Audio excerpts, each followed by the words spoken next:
deras, badai, bahkan sampai angin kencang, itu saya masih di jalan.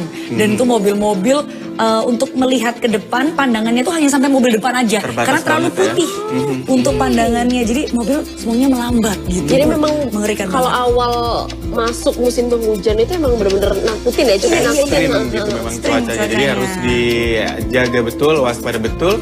Termasuk juga petir-petir yang menyambar. Ini ada satu video di mana ada satu rumah yang kabarnya ini tersambar petir yang terekam kamera. Kita lihat nih videonya.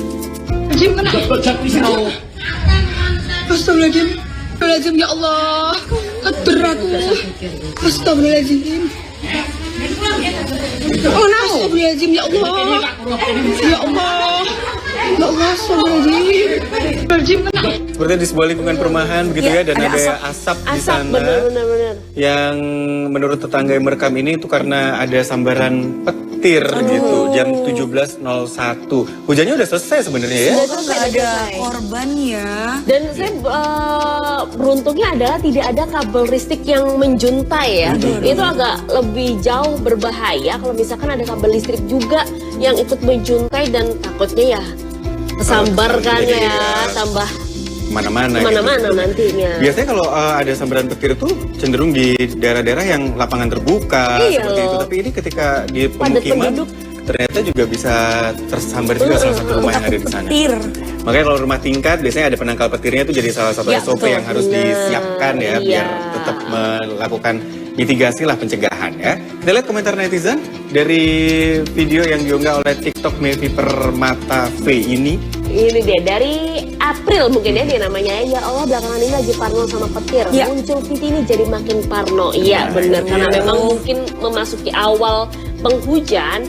Jadi kayak cuaca itu benar-benar sangat cukup ekstrim ya, dari yang angin, petir pun juga bahkan sampai menyambar padat pemukiman penduduk loh. Itu dia, kalau udah petir lagi berisik banget itu emang mencekam gitu ya situasinya. Karena kita takut, saya biasanya kalau udah kayak gitu, udah mendingan AC saya matiin, TV saya matiin. Gitu aja di dalam rumah aja, nggak harus keluar kalau memang nggak penting banget gitu ya. Kita ke komentar berikutnya, Nusantara People. Dari Vika, berapa sih harga penangkal petir dan belinya di mana? Mau beli online takut gak ori. Dijawab, jangan kasih penangkal petir, justru mengundang petir. Kasihan di sebelah rumah kamu yang gak pakai penangkal petir. Oh gitu teorinya. Tahu saya kalau memang kita rumahnya tingkat dan memang di sebelah-sebelahnya kita tuh menjulang sendiri, mau nggak mau harus ada penangkal petir supaya petirnya tuh ke situ dan nggak kemana-mana gitu maksudnya. Tapi ternyata ada yang berpendapat nanti malah ke rumah yang lain. Harus dibaca-baca lagi nih ya, harus di-research lagi nih para netizen untuk penangkal petir ini bisa membantu atau mungkin membantu kita tapi membahayakan yang kanan kiri gitu. Jadi di-search lagi aja ya. Karena memang setahu saya kalau memang bangunan tinggi apalagi gedung ya, itu pasti ada penangkal petirnya supaya nggak petir tuh istilahnya kayak nggak membahayakan lingkungan yang lain justru. Jadi ya hati-hati dan cek lagi pemasangannya kalau memang mau pasang penangkal petir. Siapa tahu yang nggak sesuai SOP jadi malah berbahaya gitu nanti. Dari situ komentar lagi akan kita bacakan ya dari video rumah tersambar petir ini yang cukup mengerikan. Emang Nganjuk hari ini petirnya ngedeni uang banget. Saya tiba-tiba langsung jadi medok ya habis membaca komen ini ya. Apakah itu kejadiannya di Nganjuk gitu ya?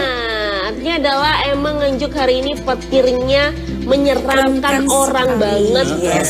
Kalau Nganjuk ini terkenalnya tuh kalau nggak salah dia kota angin. Jadi memang kalau kondisi biasa aja Nganjuk tuh terkenal sebagai kota angin. Kalau Bogor kan kota hujan, Nganjuk tuh kota angin. Nah, apakah ketika mungkin di musim transisi seperti ini jadi terasa lebih ekstrim? Jadi harus hati-hati. Ada di Nganjuk, hati-hati ya.